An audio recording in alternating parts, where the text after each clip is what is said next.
E aí, pessoal que estuda matemática, tudo bom com vocês? Comigo mais uma vez está tudo ótimo. Recentemente assistimos e vibramos bastante com as Olimpíadas, né? Várias brasileiras trouxeram a tão sonhada medalha de ouro olímpico para o Brasil. E se eu falar a vocês que existe também Olimpíada de Matemática. E assim como as competições esportivas, que traz medalha de ouro, prata, bronze e demais premiações, as Olimpíadas de Matemática também têm medalha de ouro, prata e bronze e oferece várias premiações. Mas a gente sabe que um atleta olímpico ele já não inicia a sua carreira já direto em uma Olimpíada, né? Ele passa por várias competições anteriores, ele vai se preparando, se desenvolvendo, treinando bastante, até chegar no nível de uma Olimpíada. Então, na matemática, a gente tem várias competições e Olimpíadas que nos prepara para a grande Olimpíada Internacional. Por exemplo, a gente tem o prêmio Elo Langes Lima, a gente tem a Olimpíada Canguru de Matemática, a gente tem a Olimpíada Brasileira de Matemática das Escolas Públicas, né, a OBMEP. A gente tem a Olimpíada Brasileira de Matemática. A gente também, já envolvendo outros países, a gente tem a Olimpíada de Matemática do Cone Sul, com os países aqui da região sul do continente americano, Brasil, Argentina, Uruguai, Bolívia e etc. A gente tem também a Olimpíada de Matemática Lusofânica, com os países de língua portuguesa, como Brasil, Portugal, Moçambique, Angola e etc. Temos também a Olimpíada formada pelos países dos BRICS, né, que até então era Brasil, Rússia, Índia, China e África do Sul. Tínhamos também a Olimpíada de Matemáticas Sem Fronteiras, então a Olimpíada já que envolve outros países. E temos a IMO, que é a competição mais importante olímpica, focada na matemática. Mas como a gente começa se preparando para essas Olimpíadas? Então, a partir desse vídeo, vai ser uma sequência de vídeos, iniciando com a Olimpíada Mirim de Matemática, e a gente vai avançando depois nas outras competições. E como é essa Olimpíada Mirim? Essa Olimpíada Mirim você já pode fazer a partir do segundo ano do ensino fundamental. Então, aprendeu a somar, a subtrair, já pode partir para fazer as Olimpíadas, né? Essa daqui você tem que estar matriculado no segundo ou terceiro ano do ensino fundamental para fazer a Mirim 1, mas também temos a Mirim 2, que é do quarto e quinto ano, e aí depois do quinto ano por diante a gente já tem a Olimpíada Brasileira de Matemática, né? E se for de escola pública, o BMEP e as outras competições por diante. Mas como essa prova Mirim, que é esse ponto de partida? Eu dividi ela em três campos. O campus de números, questões envolvendo as operações, adição, subtração, multiplicação, divisão e o sistema decimal, unidade, dezena, centena. E geometria, que envolve translação, rotação, envolve uma visão espacial, envolve conhecer as figuras geométricas, posicionamento no plano, no espaço e etc. E questões de raciocínio lógico, que você tem que pegar, né, a questão, interpretar, usar uma estratégia de raciocínio para chegar àquela solução. Vamos ver aqui um exemplo de cada uma, mais ou menos. Por exemplo, de números. Essa daqui é uma bem simples, né? Eu acho que foi uma das mais fáceis que caiu sobre números, que diz o seguinte: qual das contas abaixo tem um resultado diferente de 9? Então, nesse caso aqui de números, você vai usar a operação da adição, né? Vai somar para tentar descobrir qual tem um resultado diferente de 9. Por exemplo, na letra A você tem 5 mais 4. Se você somar 5 mais 4, você vai ter 9. Na letra B eu tenho 4 mais 5. Se somar 4 mais 5 dá 9 também. Letra C, 6 mais 3 dá 9 também. Letra D, 1 mais 8 também é 9. E na letra E, 2 mais 6 é 8. Então, qual dos resultados abaixo foi diferente de 9? E o que foi diferente de 9 foi a alternativa E, né? Então, a nossa resposta é a alternativa E, porque deu 8, foi diferente de 9. Então, você entendeu, né? Números envolve operações, envolve raciocínios numérico, tem que saber o sistema decimal para poder resolver as questões desse campo de números. Vamos ver agora essa de geometria. Então ela está perguntando qual dos números vai aparecer após encaixar as peças do quebra-cabeça. Se vai aparecer o número 40, 46, 49, 64 ou 94. Então tem um quebra-cabeça aqui, né? Se você olhar ele de cara, você já vai achar que, ó, opa, 6 e 4 marca 64. Mas preste atenção, você tem que encaixar, ó, encaixar as peças do quebra-cabeça. Então, como a gente está lidando com peças do quebra-cabeça, elas podem rotacionar, elas podem rodar, né? Você pode pegar uma peça e mudar a posição dela para poder encaixar. E aí vamos analisar o que acontece com cada uma dessas peças. Por exemplo, essa peça aqui, o 4. Eu botei ela aqui, né, de cabeça para baixo, mas ela pode rotacionar. Só que ela rotaciona, ela não vai virar outro valor, ela continua sempre sendo 4. Já esse 6 aqui, se eu rotaciono, ó, já coloquei ele cabeça para baixo, ele vira que número? 9. Então veja só, o 6 rotacionando, ele vira um 9 e vice-versa, né? Então, como a gente tem que encaixar, a gente já sabe que o 4 não tem problema, ele tem que ser em pé. Então a gente vai botar o 4 aqui. Agora a gente tem que imaginar como é que a gente vai encaixar a segunda peça, essa aqui, nesse 4. Então, por exemplo, aqui eu tenho um 6. Se eu encaixar ela aqui, repare que essa borda aqui do encaixe, ela tem que encaixar nessa daqui. Então, se eu colocar o 6 assim, ela vai ficar para cá e não vai encaixar aqui. Para encaixar aqui, eu vou ter que girar ela, que a gente fez aqui, e transformar em um 9. Porque se ela tiver assim, ó, o buraquinho aqui vai encaixar certinho com o do 4. Então vai ficar bem encaixadinho. Então o número procurado é letra C, 49. Não deu para entender a geometria? Tem que saber posicionar, saber a questão do espaço, movimentação, às vezes cai questão de perímetro, de área. Agora vamos ver como é uma questão de lógica, né, nessa divisão. Lembrando que a prova original não está dividida nesses 3 campos. Eu que analisei as provas e dividi nesses 3 campos. Então essa eu achei que envolve mais o raciocínio lógico do que o domínio de qualquer operação. Por exemplo, Bruno gosta de jogar bola, José deu um skate para Eduardo, Paulo adora sua bicicleta, ponto. Marcelo sempre usa sua mochila. E pergunta quem é José. Então você não tem uma operação aqui, você não tem uma visão espacial. Então eu encaixei esse tipo de questão em lógica, certo?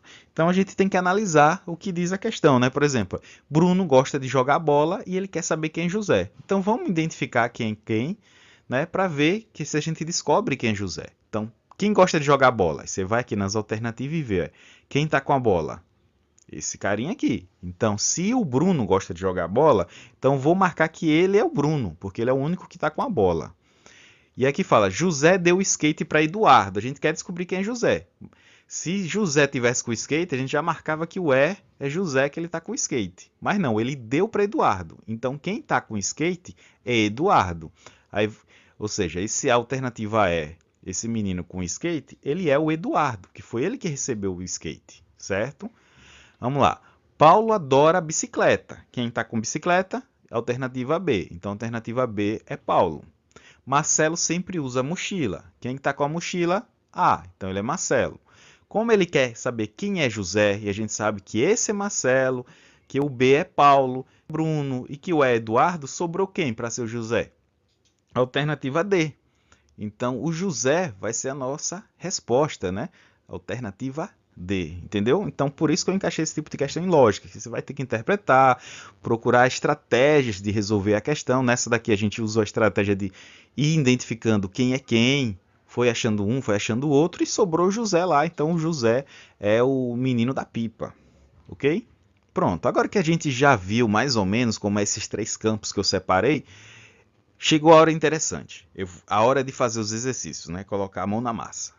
Então eu separei uma questão um pouquinho mais difícil sobre números e eu vou pedir que você pause o vídeo, tente resolver, depois de tentar resolver, dá play e segue comigo na resolução. Porque matemática a gente só aprende tentando e depois analisando os possíveis erros, ok? Pausou? Tentou? Então vamos lá. Questão. O ábaco mostra o número 142. Manuela retirou um disco do pino das dezenas e o colocou no pino das unidades. A seguir, ela retirou outro disco do pino das dezenas e o colocou no pino das centenas. E a pergunta é, qual número o ábaco passou a mostrar? Então, se você analisar o ábaco, unidade, ele tem quantos discos? 2. Então, ele tem 2 na unidade. Quantos na dezena? 1, 2, 3, 4. Aí você conta, né? Tem 4. Quantos na centena? 1. E a questão já disse isso, né? Que o ábaco mostra o número 142. Eu só fiz essa representação para você visualizar melhor a estratégia do ábaco, que é contar.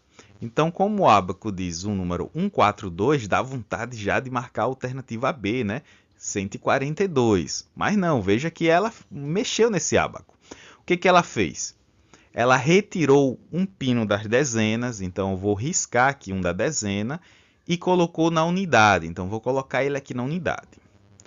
A seguir, ela retirou outro pino da dezena, vou riscar mais um da dezena, só que dessa vez ela colocou o pino na centena, então aqui na centena eu vou colocar esse pino. E agora vem a pergunta, qual número o ábaco passou a mostrar? Então, olha que a gente tinha 2 unidades e veio mais um, né? Agora a gente está com quantas? 3 unidades. Na dezena, ela tirou um e depois tirou outro. Então, tirou 2, né? Tá 2 risquinhos aqui. Então, só sobrou 2, olha. Então, 2 na dezena. E na centena, tinha 1, veio 1 para cá e vai ficar agora com 2, né? Então, veja que o nosso novo ábaco vai mostrar o número 223, que é a alternativa D. Então, se você só olhasse o ábaco de cara, você jamais ia achar que é essa alternativa, 223. Então, qual foi a estratégia? Seguir o que foi dado na questão, fazendo passo a passo, para depois identificar qual é o gabarito. Ok? Agora uma de geometria para vocês tentarem fazer. Mesmo esquema. Pause, tente resolver, depois de tentar você dá play e sai comigo na resolução. Ok? Então, vamos lá. Os 2 plugs elétricos da figura entram em somente uma das tomadas. Qual é essa tomada? Ele quer que os 2 entrem em uma tomada. Então, tem que os 2 entrarem em uma tomada. Então, nesse caso, você tem que analisar cada tomada para ver qual é. Analisando as formas geométricas dos pinos aqui da tomada. Então, vamos lá. A primeira tomada aqui tem 2 furos redondos e um compridinho. Já o plug dela tem um redondo aqui, encaixaria perfeito, não teria problema esse espaço vago, mas olha a segunda tomada, ele é comprido aqui e o de baixo é redondo, o redondo não vai encaixar aqui e o comprido também. Então, como a segunda tomada não encaixa, tem que ser as duas, então a gente descarta a alternativa A, não é ela. Então, vamos para a alternativa B. Alternativa B, essa primeira tomada encaixa? Já de cara não, porque ela é redonda e aqui é compridinho, certo? Já a segunda tomada encaixaria perfeita, né? Compridinho, aqui é redondo, mas tem que ser as duas. Então a gente descarta o item B por causa da primeira. Já vamos ver o item C. Ó, o item C, em cima, ele é meio redondo e tem um tracinho comprido. Ou seja, encaixa esse de cima redondo e encaixa também um comprido. E vamos olhar o pino de baixo, ó, ele é comprido, só que esse é redondo. Por causa desse de baixo, não encaixa esse de baixo daqui. Então, a alternativa C também não é. Vamos para a alternativa D. Alternativa D tem em cima comprido e redondo. A gente já viu que tem que ser assim para encaixar esses dois de cima. E o de baixo redondo encaixa nesse. Então, vai ser a alternativa D. Mas, por desencargo de consciência, vamos analisar a alternativa E também. A alternativa E está tudo redondinho aqui, ou seja, essa daqui de cima já não encaixa, né? Então, a alternativa E também não é.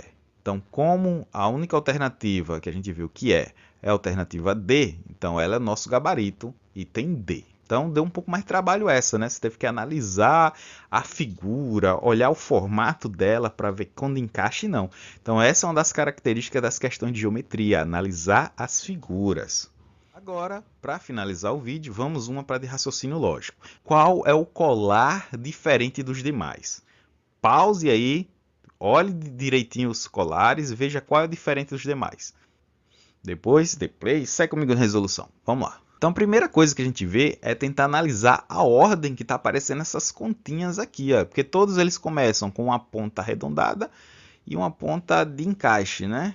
Então, mas nessa parte aqui, primeiro que vai receber o encaixe, ela começa seguindo essa ordem, uma estrela, uma bola e um losango. Uma estrela, uma bola e um losango. As duas, ó, seguem a mesma ordem. Ele quer a diferente. Uma estrela, uma bola e um losango. Aí tem duas alternativas que ele quase deu um nó, né? Um passou por cima do outro e vai dar uma confusão. Então, possivelmente, a resposta está entre elas, porque a gente já viu que essas três aqui seguem o mesmo padrão. Se a gente estica essa corrente, vai aparecer uma estrela, uma bola e um losango, né? Vamos tentar seguir. Se a gente segue aqui a linha, né? Começa com a estrela. Depois vem, ó, seguindo a linha. Você não pode pular para cá porque a linha não dá essa torta. Ela tá vindo aqui por baixo. Vem uma bola e depois vem um losango, que é a nossa ordem, né? Estrela, bola, losango. Vamos ver essa daqui, ó. Deixa eu até ampliar ela aqui para a gente ver melhor ela. Olha, começa daqui, né? Ela vem, passa aqui por cima e por baixo, não importa. Aí só que depois ela começa com o quê? Com a bola. Aí depois é que ela vai para a estrela e por último ela vai para o losango. Então veja só, não é a ordem que ela aparece. Se você olhar na ordem que as continhas estão, esquecendo o barbante, né, o fio do colar, ela tá estrela, bola e losango. Você diz, não, mas tá seguindo a ordem. Mas siga ela aqui. Ó. Se você esticasse ela toda, deixasse ela compridinha, quem aqui ia vir primeiro? A bola. Depois ia vir a estrela e depois o losango. Então, como essa segue a única que segue a ordem diferente das demais, esse seria o nosso gabarito, a alternativa é. Então é isso aí, se você gostou, dá aquele like e não esqueça de acompanhar essa playlist, viu? E até o próximo vídeo. Tchau, tchau!